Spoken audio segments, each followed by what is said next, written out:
संविधान खतरे में आ जाएगा। आप लोग किस तरह से देख रहे हैं? एक बात बताइए मुझे, नरेंद्र मोदी जी कितना दिन से प्रधानमंत्री हैं इस देश के? आप ही से मैं पूछ रहा हूँ। 10 साल से प्रधानमंत्री हैं तो चुनाव में ही खतरा कहाँ से आ जाता है?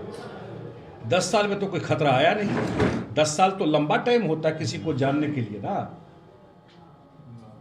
संविधान मजबूत करने वाले लोग हैं, जब कोई मुद्दा नहीं मिलता है, 10 साल से प्रधानमंत्री हैं इस देश के, तो खतरा में संविधान आया क्या आज तक? इसलिए ये सब क्योंकि उनके पास कोई मुद्दा नहीं बचा है बोलने के लिए। क्या बोलेंगे?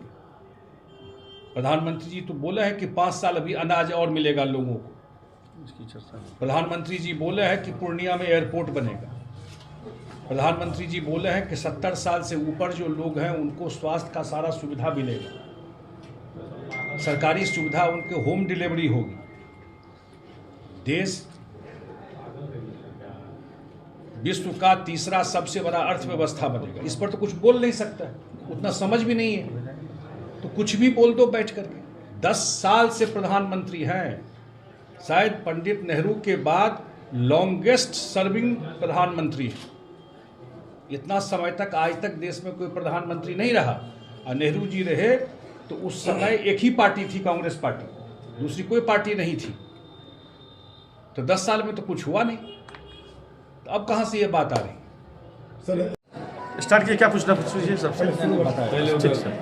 आज के इस प्रेस वार्ता में जो हम लोगों के प्रत्याशी हैं और कटिहार के माननीय सांसद दुलाचंद गोस्वामी जी, हम लोगों के पूर्व उप मुख्यमंत्री भाई तारकिशोर प्रसाद जी, हम लोग के माननीय विधायक विजय सिंह निषाद जी, 2 ही 3 बात रखना है चुनाव का। कल प्रधानमंत्री जी पूर्णिया आए थे और दुलाल गोस्वामी जी भी उस सभा में थे, हम सब लोग उस सभा में थे। और ये चुनाव हो रहा है कि देश का प्रधानमंत्री कौन बने। और मोदी जी की जो पॉपुलैरिटी है आज देश क्या दुनिया भर में शायद पॉपुलैरिटी के मामले में सबसे बड़े नेता है। और उनको लेकर के चुनाव है। सामने विपक्ष में तो हम लोग पहले भी देखते थे और अब देख रहे हैं विपक्ष में ना कोई चेहरा है, ना कोई नैरेटिव है, ना कोई बात है। और कल 2 चीज़ जो प्रधानमंत्री जी ने वहाँ कहा, एक तो पूर्णिया एयरपोर्ट, वो मैं ज़रूर आप लोगों के जानकारी में दे दूँ, क्योंकि मुख्यमंत्री जी ने मुझे भेजा था बिहार के एयरपोर्ट को लेकर के केंद्र में बात करने के लिए। और पूर्णिया एयरपोर्ट सब कुछ उसका फाइनल हो गया है, जो 52 एकड़ ज़मीन है वो भी दे दिया गया है उसमें। लेकिन एक बात आई, क्योंकि पूर्णिया एयरपोर्ट इस पूरा इलाके के लिए कि 15 एकड़ ज़मीन और चाहिए, क्योंकि ये जो एयरपोर्ट बनेगा अगले 50 साल तक के लिए ये एयरपोर्ट रहेगा। अगले 50 साल तक का जो ट्रैफिक होगा उस ट्रैफिक का को ध्यान में रखते हुए ये एयरपोर्ट कैसा बने उसका डीपीआर बनाया गया है। उसके लिए 15 एकड़ ज़मीन और चाहिए। यहाँ जानकारी है प्रशासन को, वो जल्दी ही उसको एक्वायर करके भेजेंगे। और मुझे लगता है कि अगले 1 साल में, और उसका टेंडर भी रेडी है, अगले 1 साल में पूर्णिया से फ़्लाइट उड़ना शुरू हो जाएगा, जितनी बात हम लोगों की केंद्र से हुई है। और कल ये बात प्रधानमंत्री जी ने भी पूर्णिया में कहा। दूसरा विषय है कटिहार का, जो मुझे लगता है, क्योंकि मुझे नीतीश कुमार जी ने जल संसाधन विभाग का भी मंत्री बना के रखा था, और अभी मैं गया हूँ राज्यसभा में, तो उसमें इस एरिया को का जो फ्लड का इशू है, बाढ़ का इशू है, जो सबसे बड़ा इशू है, इसमें एक बहुत बड़ा काम, बहुत सारा काम हम लोग किए। माननीय जो आपके सांसद हैं, हम लोग का जान नहीं छोड़ते थे, जब भी होता था, मनिहारी में हो, गांधी घाट हो, बहुत सारा काम हम लोग फ्लड को लेकर के परमानेंट किए।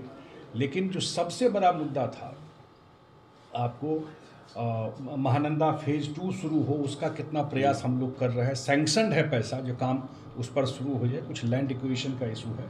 लेकिन एक चीज़ जो मैं आपके बीच में रखना चाहता हूँ, बिहार का सबसे पहला इंटरलिंकिंग ऑफ रिवर, नदी जोड़ो योजना सैंक्शन हो गया है, वो है कोसी मेची लिंक। और उसमें जो 4 जिला है, कटिहार, पूर्णिया, अररिया और किशनगंज, इस चारों जिला में 2,15,000 हेक्टेयर ज़मीन का सिंचाई हो जाएगा उससे, और बाढ़ के पानी का प्रकोप बहुत कम हो जाएगा। ये प्रोजेक्ट सैंक्शन हो गया। ये प्रोजेक्ट करीब करीब 6,000 करोड़ रुपए का है। इसमें 60% भारत सरकार और 40% बिहार सरकार इस प्रोजेक्ट में दे रही है। जो बिहार सरकार का हिस्सा है, ऑलरेडी मुख्यमंत्री जी वर्ल्ड बैंकों से वहाँ से कुछ पैसा लेने का प्रपोजल चला गया है, और ये काम जल्दी ही शुरू हो जाएगा, क्योंकि इसका सारा परमिशन काम बिहार सरकार से सैंक्शन, भारत सरकार से सैंक्शन, उसका इन्वायरमेंट क्लियरेंस होता है, उसका फिजिबिलिटी रिपोर्ट होता है, सब कुछ। क्योंकि मैं इस विभाग को देखता था और इस प्रोजेक्ट को मैं देखता रहा, ये सारा सैंक्शन हो करके, जैसे केन बेतवा हुआ मध्य प्रदेश और उत्तर प्रदेश में, उसके बाद दूसरा इंटरलिंकिंग ऑफ रिवर इसी सीमांचल में, इसी कटिहार में कोसी मेची लिंक होने जा रहा है। मुझे लगता है कि पूरा एरिया का कायाकल्प फ्लड के मामले में वो प्रोजेक्ट इम्प्लीमेंट करने से हो जाएगा। तो मैं आज ज़्यादा बात नहीं करते हुए आपके माध्यम से ये 2 चीज़ मुझे आपके बीच में रखना था। और जो माहौल देख रहे हैं आप, उसमें बिहार में नहीं लगता है कि जो विपक्ष है वो कहीं भी दिखाई पड़ रहा है। कोई नैरेटिव भी है उनका, कोई बात भी है जिस पर कि किस मुद्दा पर चुनाव लड़ रहे हैं, कौन चेहरा है उनका नरेंद्र मोदी जी के सामने बताना चाहिए। हिम्मत ही नहीं होता है बताने का कोई चेहरा, पता है कि पहले दिन ही वो आउट होके निकल जाएगा। और हमारे जो प्रत्याशी हैं बहुत ही, क्योंकि मैं तो जल संसाधन में रहा हूँ तो इतना तो कह सकता हूँ कि जितना ये फॉलोअप करके हमारे पास, या जब हम लोगों से भी बात नहीं हो तो मुख्यमंत्री जी के पास जा कर के पकड़ना, तो ये सब चीज़ करते रहे। यही 1-2 बात हमको रखना था आपके